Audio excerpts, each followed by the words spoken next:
আসসালামু আলাইকুম, আশা করি আপনারা সবাই অনেক ভালো আছেন। নতুন আরেকটা প্রশ্নোত্তর পর্ব ভিডিওতে আপনাদের সবাইকে স্বাগতম। আজকে আসলে আমার টেক নিউজ ভিডিও করার প্ল্যান ছিল, বাট কিছু ইম্পর্টেন্ট প্রশ্ন এসে দাঁড়িয়েছে যেগুলো উত্তর দেওয়াটা আমি মনে করি খুবই জরুরি। তাই আসলে আজকের এই প্রশ্নোত্তর পর্বটা একটু ফোর্সফুলি করা হয়েছে। যাই হোক, আমাদের আজকের দিনে নাম্বার 1 প্রশ্নটা হলো, কেন 5G এত ইম্পর্টেন্ট? এই প্রশ্নটা অনেকেই করতেছেন, অনেকেই বলতেছেন যে 5G তো আমরা পাবো না, 3G নেটওয়ার্কই ঠিকমতো পাই না, 4G পাই না, সেখানে 5G আসলে আমাদের কী উপকার হবে?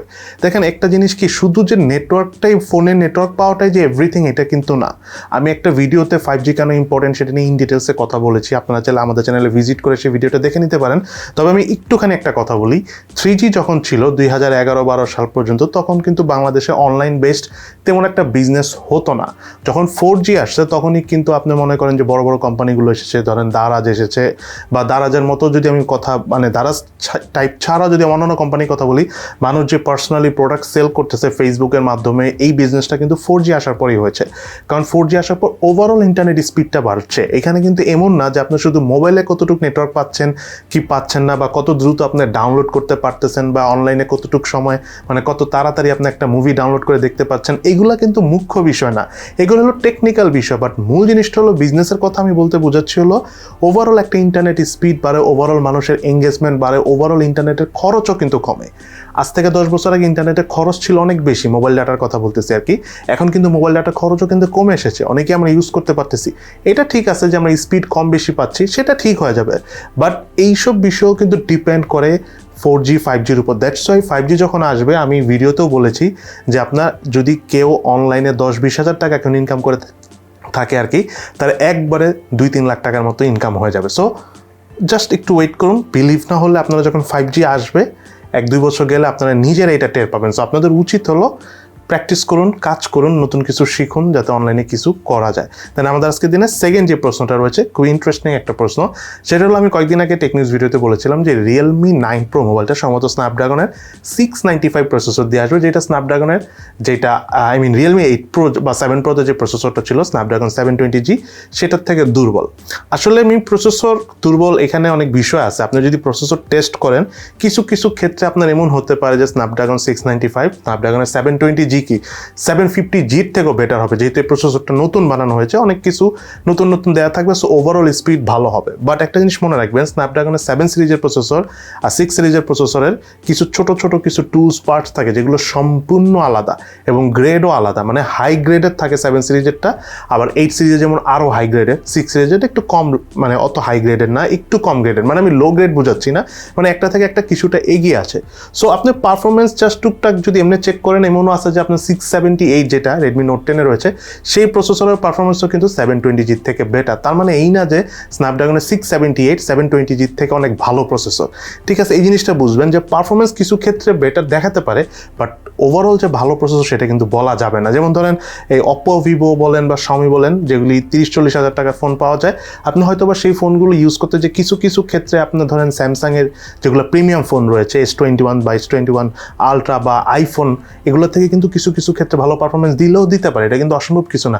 তার মানে এই না যে আইফোন বা S21 স্যামসাংয়ের সেসব প্রিমিয়াম ফোনের থেকে এই 30-40 হাজার টাকার শাওমি, অপো, ভিভো এই ফোনগুলো ভালো হতে পারে। শাওমি, অপো, ভিভো যেগুলো দামি ফোন সেগুলো ভালো হতে পারে, বাট এই ফোনগুলো কিছু কিছু জিনিসে এগিয়ে থাকবে দেখে আপনি পুরোপুরি যে ভালো বলতে পারবেন সেটা কিন্তু না। ওভারঅল অনেক বিষয় থাকে। সো 2-1টা জিনিসের উপর বেস করে একটা প্রসেসর ভালো আর একটা প্রসেসর খারাপ, এইরকম থিঙ্কিং করবেন না। এগুলো জিনিস না, আসলে আরেকটু ডিপ লেভেলের স্টাডি করুন, ভালো হবে। 2-1টা জিনিস হয়তো পারে আপনার মনে হচ্ছে যে ওই 2-1টা জিনিস ভালো দেখে সব ভালো, বাট ওভারঅল কিন্তু এরকম ভালো নাও হতে পারে। আর একটা জিনিস কি, ভালো প্রসেসর আর নর্মাল প্রসেসরের মূল পার্থক্যটা হলো, যেগুলো একটু হাই এন্ড প্রসেসর সেগুলো লং টাইম সেম স্পিডে চলতে পারে, আর যেগুলো একটু দুর্বল প্রসেসর বা নর্মাল সিরিজের প্রসেসর, সেসব প্রসেসর শুরুর দিকে অনেক স্পিড থাকে, আস্তে আস্তে স্লো হয়ে যায়। সো এই প্রসেসর অনেক বিষয় আছে, এই বিষয়গুলো নিয়ে আপনারা অনলাইনে স্টাডি করেন, আরও জানতে পারবেন। 2-1টা জিনিসের উপর বেস করে প্রসেসরকে একদম ভালো খারাপ পজিশনে বসিয়ে দিবেন না। দেন থার্ড প্রশ্নটা হলো, মেড ইন ইন্ডিয়া ফোন মানে কি খারাপ ফোন কিনা?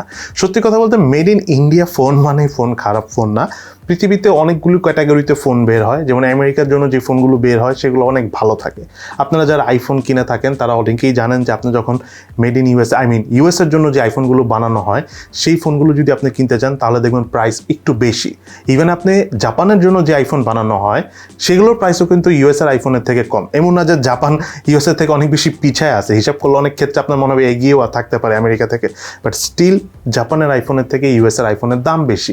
সো এখানে অনেক বিষয় থাকে, কারণ জাপানের জন্য একটু প্রিমিয়াম কোয়ালিটি করে বানায়, ইউএসের জন্য একটু প্রিমিয়াম কোয়ালিটি করে বানায়, আবার দেখা গেল অন্যান্য দেশের জন্য একটু কম কোয়ালিটি করে বানায়। ইন্ডিয়ার ক্ষেত্রে একটু কম কোয়ালিটি করে বানাবি, মানে আমাদের সাবকন্টিনেন্টে আমাদের দেশের জন্য, যেহেতু আমাদের বাজেট কম, ওদের কম টাকা অনেক কিছু দিতে হবে। দ্যাটস ওয়াই হতে পারে যে ইন্ডিয়ান ভেরিয়েন্টের ফোনগুলো গ্লোবাল ভেরিয়েন্টের থেকে একটু হলেও ডাউনগ্রেডেড থাকবে। এটা ভাই নেগেটিভলি নেওয়ার কিছু নেই, এটা সত্য কথা, এটা সব মোবাইল কোম্পানি করে। আমি কিন্তু এমন না যে বোঝাচ্ছি যে ইন্ডিয়া দেশ খারাপ, আমি বোঝাচ্ছি যে প্রোডাক্টের যে বিজনেস প্ল্যানিং থাকে কোম্পানিগুলো, মোবাইল কোম্পানিগুলো আর কি, তারা ইচ্ছা করে এই কাজটা করে। আরেকটা কারণে ইন্ডিয়ার ফোনগুলো একটু দুর্বল হলেও সমস্যা নেই, সেটা হলো ইন্ডিয়াতে মোবাইল সোয়াপ করে, মানে আপনি একটা ফোন ইউজ করতেছেন সেটা সোয়াপ করে আবার একটা নতুন ফোন নিতে পারবেন। এই অপরচুনিটি বা এই অপশনগুলো ইন্ডিয়াতে অনেক আছে, আর ইন্ডিয়ার দেশটা বড়, মার্কেটও বড়, সো একটু কম প্রাইসে অনেক বেশি ফোন সেল করা যায়, অনেক সুবিধা আছে। সব কিছু মিলিয়ে আসলে মেড ইন ইন্ডিয়া ফোনগুলো আনা হয়, ইন্ডিয়াতে একটু প্রাইসও কম থাকে। ঠিক আছে, অনেকে আপনারা নেগেটিভলি নিয়ে নেন, আপনারা ভাবেন যে ইন্ডিয়াকে খারাপ বলতেছি, এরকম কিছু না। ইন্ডিয়া বলেন, বাংলাদেশ বলেন, এদেরকে আমরা খারাপ বলি না। আমি অনেক সময় মেড ইন বাংলাদেশের ফোনগুলোকেও বলি যে খারাপভাবে বানায়, কারণ সমস্যা হলো যে ইন্ডিয়া বলেন, বাংলাদেশ বলেন, এইখানকার মানুষ আমাদের হলো জিনিসের সম্বন্ধে আমাদের ধারণা কম। আমরা কিছু কিছু জিনিস জানি এবং অনেক কিছু আছে আমরা জানি না এবং জানতে চাইও না, এবং দু একটা জিনিসের উপর বেস করে আমরা ভালো খারাপ বলে দিই। দ্যাটস ওয়াই মোবাইল কোম্পানিগুলো ওই দুই একটা জিনিসই আমাদেরকে বুঝায়, বাদ বাকি জিনিস খারাপ ধরায় দেয়। সো এইটাই হচ্ছে সত্যি কথা, সেটা আপনি ইন্ডিয়ায় থাকেন আর বাংলাদেশে থাকেন।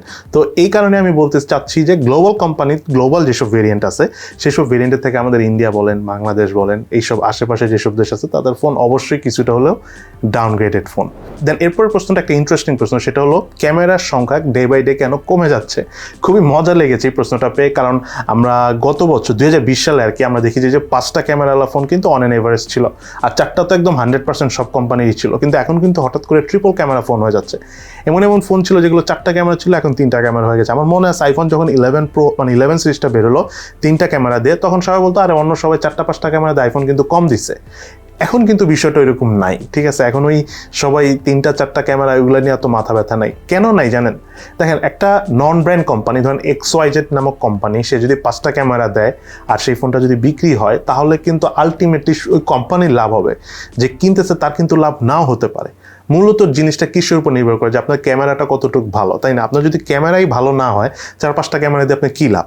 আপনার যদি 5টা ক্যামেরা ফোনের ক্যামেরা অত ভালো না, বা 3টা ক্যামেরা ফোনের ক্যামেরার পারফরমেন্স অনেক ভালো, সেই ক্ষেত্রে আপনি 3টা ক্যামেরা ফোনই নেন। আর ভালো ক্যামেরা দেয় ভালো কোম্পানিগুলো, সো কোম্পানিগুলো এখন কোয়ালিটিতে যাচ্ছে।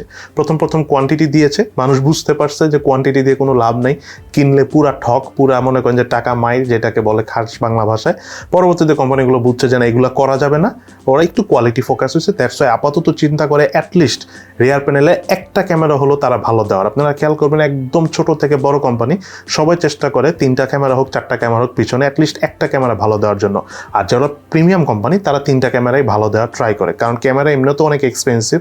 চাইলেই যে 3টা ক্যামেরা অনেক ভালো দিয়ে মোটামুটি 15-20 বা 30-40 হাজার টাকার মধ্যে আনতে পারবে, এটাও কিন্তু সম্ভব না। দ্যাটস ওয়াই দেখাবেন যে আপনারা ভালো ক্যামেরা ফোনগুলো একটু এক্সপেন্সিভই হয়, ঠিক আছে। আর সত্যি কথা বলতে 15-20 হাজার বা 25 হাজার টাকা যেসব ফোন আমরা কিনে থাকি, এগুলো ফোনের ক্যামেরা অত ভালো না। সামহাও অপটিমাইজড হয়ে মনে করেন কালার টালার অ্যাড করে ওভারঅল একটা ভালো পারফরমেন্স দেয়, বাট স্টিল প্রিমিয়াম ফোনের ক্যামেরা আর এসব ফোনের ক্যামেরার মধ্যে অনেক ডিফারেন্স রয়েছে।